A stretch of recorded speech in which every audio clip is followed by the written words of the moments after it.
Hola, ¿qué tal? Bueno, mi nombre es Alexis Burón, soy el profesor de la construcción. En este video vamos a hablar sobre la dirección de equipos de trabajo, ¿no? Sea la construcción o sea cualquier equipo de trabajo, te puede llegar a funcionar este video. Pero siempre hago referencia a la dirección de equipos de trabajo del tema de la construcción, ¿no? Puede ser en la obra o puede ser en una oficina técnica o de algún proyecto, lo que sea. Una de las cosas principales para poder tener una buena dirección de equipo de trabajo es se necesita ser flexible, pero al mismo tiempo también mostrar cierto distanciamiento, ¿no? O sea, ser flexible en ciertas cosas, pero también hacer entender que hasta acá llega esa flexibilidad, ¿cierto? Una característica muy importante, o varias de las características muy importantes cuando trabajamos o somos líderes en los equipos de trabajo, es que siempre vamos a trabajar bajo presión. Vamos a tener que tener un presupuesto que tenemos que cumplir.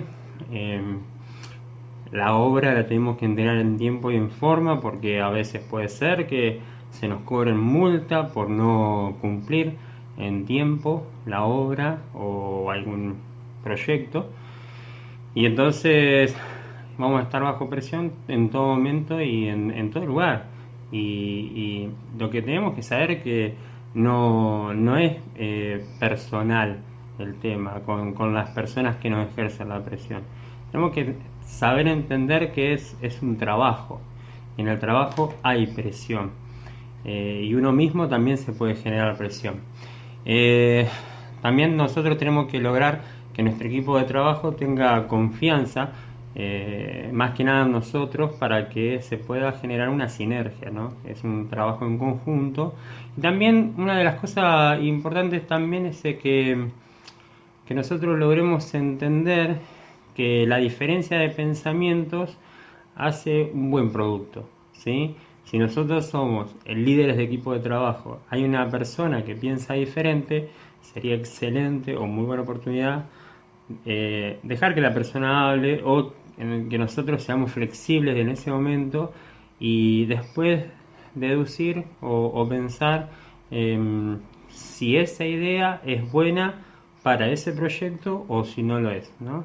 Entonces ahí nosotros somos flexibles, pero bueno, nosotros tenemos la palabra o el poder de decisión de decir que sí o que no, sería bueno. Y hay muchos tipos de jefe.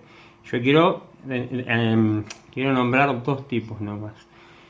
Uno es el del tipo, ese jefe que es duro, recto, o sea, o que es medio, no sé cómo decirlo, medio inflexible, y ese tipo de jefe que te dice que si no haces tal cosa, te despido o no vamos a seguir necesitando de tu servicio. El jefe que siempre te tiene como con miedo, ¿no?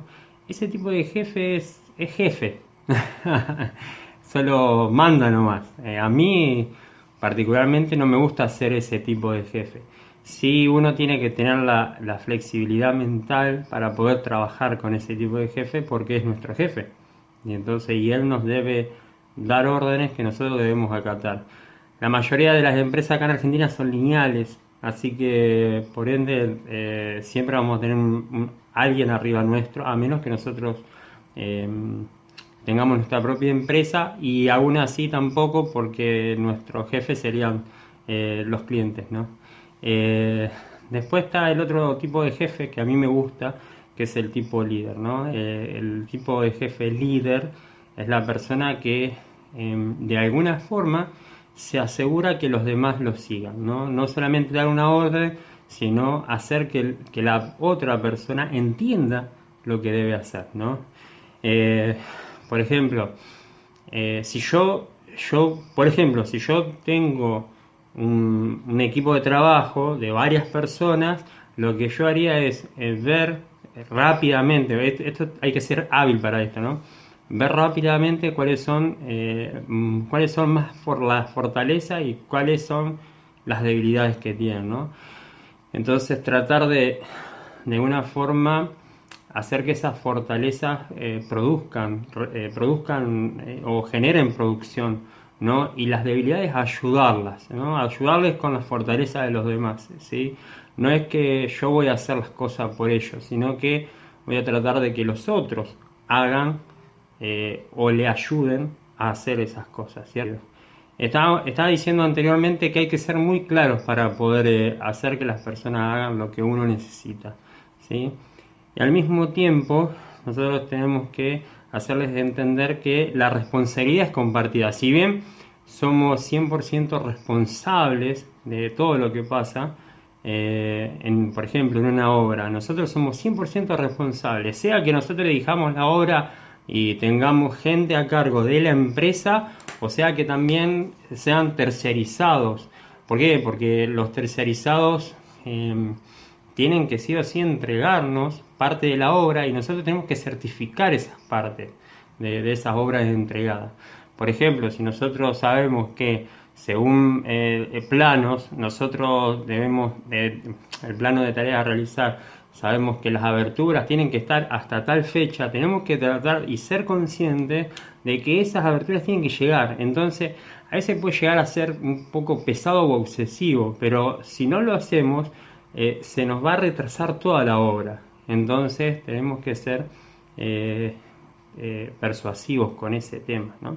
Y la otra cosa es poder verificar, porque de ahí viene la mala verificación en la obra, hace que venga algo de lo que vamos a charlar en otro video, que se llaman las patologías de la construcción. Una de las cosas importantes que me pasó en la vida es que mi papá tenía una constructora donde yo trabajé siempre, casi siempre cuando era chico, y entonces algo que yo aprendí de él cuando yo era muy chico o adolescente, digamos, en las vacaciones, iba a trabajar a las obras de él me hacía trabajar de peón de sus albañiles, ¿no?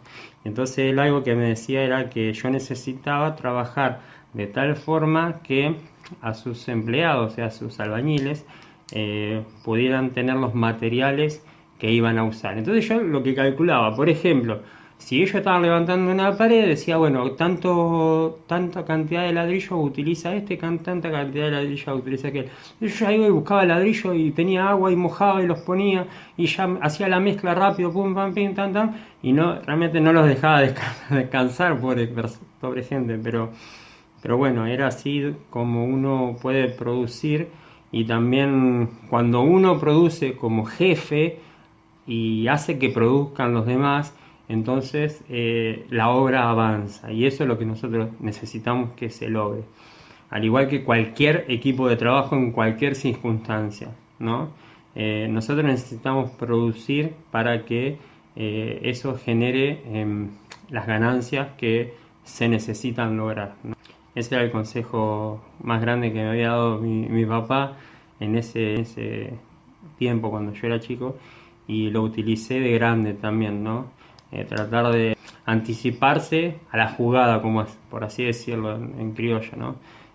Tratar de anticiparse a cuál era la necesidad más próxima de eso. Entonces yo tenía que pensar, por ejemplo, cuando dirigí obra o cuando dirigí obras de refacción o lo que sea, yo tenía que pensar qué es lo que esa persona necesitaba. Entonces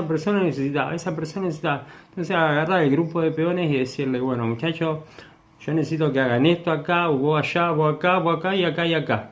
Y listo. Y se tenía que hacer, porque si no, yo sabía que iba a retrasar la obra. La mayoría de las veces nunca te dicen cuando se está acabando el material. Así que uno tiene que estar pensando bien y contando bien cuándo se va a terminar el material. Así no te quedan días colgados y no sabes qué hacer. Generalmente lo más productivo es hacer una lista de tareas para poder llegar a realizar futuras tareas a realizar.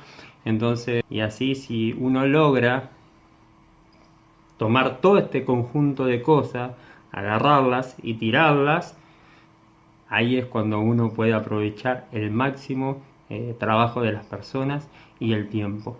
Y entonces uno no pierde el tiempo, no se pelea con nadie y puede terminar la obra en tiempo y forma. Bueno, nos vemos en el próximo video. Chau.